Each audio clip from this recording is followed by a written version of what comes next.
Hi guys, welcome back to my YouTube channel that is Swapna's Tutorial. So ನೀವಿನ ನನ್ನ ಚಾನಲ್ಗೆ subscribe ಆಗಿಲ್ಲ ಅಂದರೆ please subscribe ಆಗಿ ವಿಡಿಯೋಸ್ನ like ಮಾಡಿ ಶೇರ್ ಮಾಡಿ ಹಾಗೆ ಕಮೆಂಟ್ ಮಾಡಿ. ಸೊ ಇವತ್ತು ನಾನು ಮಾಡ್ತಿರೋ ಸಬ್ಜೆಕ್ಟ್ ಯಾವುದು ಅಂದರೆ third sem BCom financial management ಅನ್ನೋ ಒಂದು ಸಬ್ಜೆಕ್ಟ್ನ ಎಕ್ಸ್ಪ್ಲೈನ್ ಮಾಡ್ತಿದ್ದೀನಿ. ಸೊ ಅದರಲ್ಲಿ ಚಾಪ್ಟರ್ 5 ಬಂದುಬಿಟ್ಟು ಡಿವಿಡೆಂಡ್ ಡಿಸಿಷನ್ಸ್ ಅಂತ ಹೇಳಿ, ಅದರಲ್ಲಿ ನಾನು ಡಿಟರ್ಮಿನೆಂಟ್ಸ್ ಆಫ್ ಡಿವಿಡೆಂಡ್ ಪಾಲಿಸೀಸ್ ಬಗ್ಗೆ ಹೇಳ್ತಾ ಹೋಗ್ತೀನಿ. ಸೊ ನಾನು ಪ್ರೀವಿಯಸ್ ವಿಡಿಯೋದಲ್ಲಿ ಆಲ್ರೆಡಿ ನಾನು ಟೈಪ್ಸ್ ಆಫ್ ಡಿವಿಡೆಂಡ್ ಪಾಲಿಸೀಸ್ ಆಗಿರ್ಬೋದು ಅಥವಾ ಸಿಗ್ನಿಫಿಕೆನ್ಸ್ ಆಫ್ ಸ್ಟೇಬಲ್ ಡಿವಿಡೆಂಡ್ ಪಾಲಿಸೀಸ್ನ ಎಕ್ಸ್ಪ್ಲೈನ್ ಮಾಡಿದ್ದೆ. ಸೊ ಈ ಒಂದು ವಿಡಿಯೋದಲ್ಲಿ ನಾನು ಡಿಟರ್ಮಿನೆಂಟ್ಸ್ ಆಫ್ ಡಿವಿಡೆಂಡ್ ಪಾಲಿಸೀಸ್ನ ಈ ಒಂದು ವಿಡಿಯೋದಲ್ಲಿ ನಾನು ಎಕ್ಸ್ಪ್ಲೈನ್ ಮಾಡ್ತಾ ಹೋಗ್ತೀನಿ. ಓಕೆನಾ?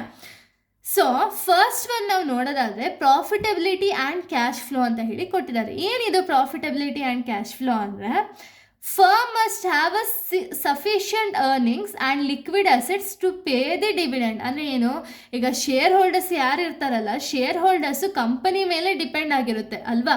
ಸೊ ಕಂಪನಿ ಪ್ರಾಪರಾಗಿ ಡಿವಿಡೆಂಡ್ ಕೊಡ್ತಾರೆ ಅನ್ನೋ ಒಂದು ನಂಬಿಕೆ ಮೇಲೆ ಶೇರ್ ಹೋಲ್ಡರ್ಸ್ ಇರ್ತಾರೆ. ಸೊ ಕಂಪನಿ ಏನು ಮಾಡಬೇಕು ಅಂದರೆ, ಈಗ ಕಂಪನಿಗೆ ಏನಾದ್ರು ಅರ್ನಿಂಗ್ಸ್ ಬಂದಿಲ್ಲ ಅಂದರೂ ಕೂಡ ಅವ್ರ ಹತ್ರ ಲಿಕ್ವಿಡ್ ಅಸೆಟ್ಸ್ ಅನ್ನೋದು ಜಾಸ್ತಿ ಇರಬೇಕು. ಓಕೆನಾ? ಯಾಕೆ ಅಂದರೆ ಸೊ ಲಿಕ್ವಿಡ್ ಅಸೆಟ್ಸ್ ಅಂದರೆ ಏನು, ನಿಯರ್ ಟು ಕ್ಯಾಶ್ ಅಲ್ವಾ, ಅಂದರೆ ಕ್ಯಾಶ್ಗೆ ಹತ್ರ ಆಗಿರೋ ಅಸೆಟ್ಸ್ ಅಲ್ವಾ.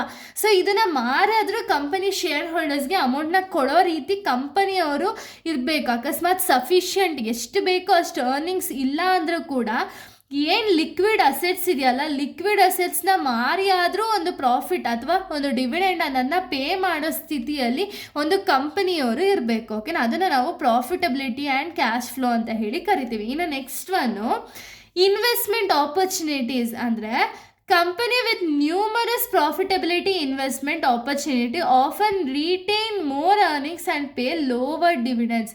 ಅಂದರೆ ಏನು, ಕಂಪನಿಗೆ ಏನಾದ್ರು ಜಾಸ್ತಿ ಇನ್ವೆಸ್ಟ್ಮೆಂಟ್ ಆಪರ್ಚುನಿಟೀಸ್ ಇತ್ತು ಅಂದರೆ ಆಗ ಕಂಪನಿಯವರು ಏನು ಮಾಡ್ತಾರೆ ಅಂದರೆ ರೀಇನ್ವೆಸ್ಟ್ಮೆಂಟ್ ಮಾಡೋದಕ್ಕೆ, ಅಂದರೆ ಕಂಪನಿ ಮತ್ತೆ ಗ್ರೋತ್ ಆಗಬೇಕು ಅನ್ನೋ ರೀಸನ್ಗೆ ರೀಇನ್ವೆಸ್ಟ್ಮೆಂಟ್ ಅನ್ನೋ ಮಾಡೋ ಪರ್ಪಸ್ಗೋಸ್ಕರ ಪ್ರಾಫಿಟ್ ಅನ್ನೋದನ್ನ ಜಾಸ್ತಿ ಕಂಪನಿನೇ ಇಟ್ಕೊಂಡು ರಿಮೈನಿಂಗ್ ಪ್ರಾಫಿಟ್ ಏನಿದೆಯಲ್ಲ ಅದನ್ನು ಶೇರ್ ಹೋಲ್ಡರ್ಸ್ಗೆ ಡಿಸ್ಟ್ರಿಬ್ಯೂಟ್ ಮಾಡ್ತಾರೆ.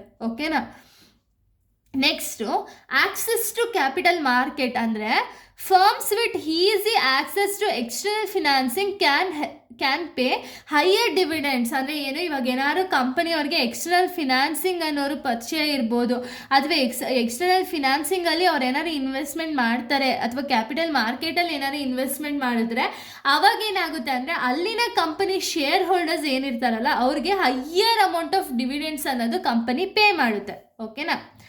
ಇನ್ನು ನೆಕ್ಸ್ಟು ಸ್ಟೆಬಿಲಿಟಿ ಆಫ್ ಅರ್ನಿಂಗ್ಸ್ ಅಂದರೆ ಏನು, companies with stable earning provides the stable dividend policies. ಅಂದರೆ ಏನು, ಕಂಪನಿಯವರಿಗೆ ಒಂದು ಸ್ಟೇಬಲ್ ಅರ್ನಿಂಗ್ಸ್ ಇತ್ತು ಅಂದ್ಕೊಳ್ಳಿ, ಎಷ್ಟೇ ಸೇಲ್ಸ್ ಮಾಡೋದು ಅಥವಾ ಎಷ್ಟೇ ಏನೇ ಮಾಡಿದ್ರು, ಎಕ್ಸಾಂಪಲ್ 10,000 ರೂಪಾಯಿ ನಮ್ಮದಲ್ಲಿ ಸೇಲ್ಸ್ ಆಗೋದು ಅಂದರೆ ಇದ್ರ ರಿಲೇಟೆಡ್ ಆಗಿ ಎಷ್ಟು ಸ್ಟೇಬಲ್ ಅಂದರೆ ಯಾವಾಗಲೂ ಎಷ್ಟು ಡಿವಿಡೆಂಡ್ ಅನ್ನೋದನ್ನ ಶೇರ್ ಹೋಲ್ಡರ್ಸ್ಗೆ ಕೊಡ್ತಾರೆ ನೋಡಿ, ಅಷ್ಟೇ ಡಿವಿಡೆಂಡ್ನ ಶೇರ್ ಹೋಲ್ಡರ್ಸ್ಗೆ ಪ್ರೊವೈಡ್ ಮಾಡ್ತಾರೆ. ಓಕೆನಾ?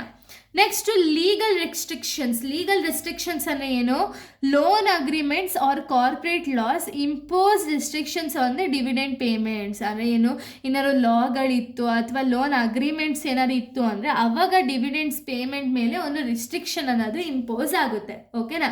Next tax consideration, differential tax treatment of dividend pay different dividend. ಅಂದರೆ ಏನು, ಟ್ಯಾಕ್ಸ್ ಚೇಂಜಸ್ ಆಗ್ತಿರೋ ರೀಸನಿಂದ ಸೊ ಟ್ಯಾಕ್ಸ್ ಏನಿದೆ ಆ ಬೇಸಿಸ್ ಮೇಲೆ ಟ್ಯಾಕ್ಸ್ನ ಡಿಡಕ್ಟ್ ಮಾಡಿ ಡಿವಿಡೆಂಡ್ ಅನ್ನೋದನ್ನ ಪೇ ಮಾಡ್ತಾರೆ. ನೆಕ್ಸ್ಟ್ ಶೇರ್ ಹೋಲ್ಡರ್ಸ್ ಪ್ರಿಫರೆನ್ಸ್ ಅಂದರೆ ಏನೋ ಪ್ರಿಫರೆನ್ಸ್ ಶೇರ್ ಹೋಲ್ಡರ್ಸ್ಗೆ ಫಸ್ಟ್ ಪ್ರಿಫರೆನ್ಸ್ ಅನ್ನೋದನ್ನ ಕೊಟ್ಟು ಇನ್ನು ರಿಮೈನಿಂಗ್ ಅಮೌಂಟ್ ಕಂಪನಿಲಿ ಏನಿದೆಯಲ್ಲ ಆ ಅಮೌಂಟ್ನ ಶೇರ್ ಹೋಲ್ಡರ್ಸ್ಗೆ ಕೊಡ್ತಾರೆ, ಈಕ್ವಿಟಿ ಶೇರ್ ಹೋಲ್ಡರ್ಸ್ಗೆ. ಓಕೆನಾ? ಇಷ್ಟು ಕೂಡ ಒಂದು ಡಿಟರ್ಮಿನೆಂಟ್ಸ್ ಆಫ್ ಡಿವಿಡೆಂಡ್ ಪಾಲಿಸೀಸ್ ಆಗಿದೆ. ನೆಕ್ಸ್ಟ್ ವಿಡಿಯೋದಲ್ಲಿ ನಾನು ಬೇರೆ ಒಂದು ಟಾಪಿಕ್ನ ಎಕ್ಸ್ಪ್ಲೈನ್ ಮಾಡ್ತೀನಿ. So thank you guys, thanks for watching.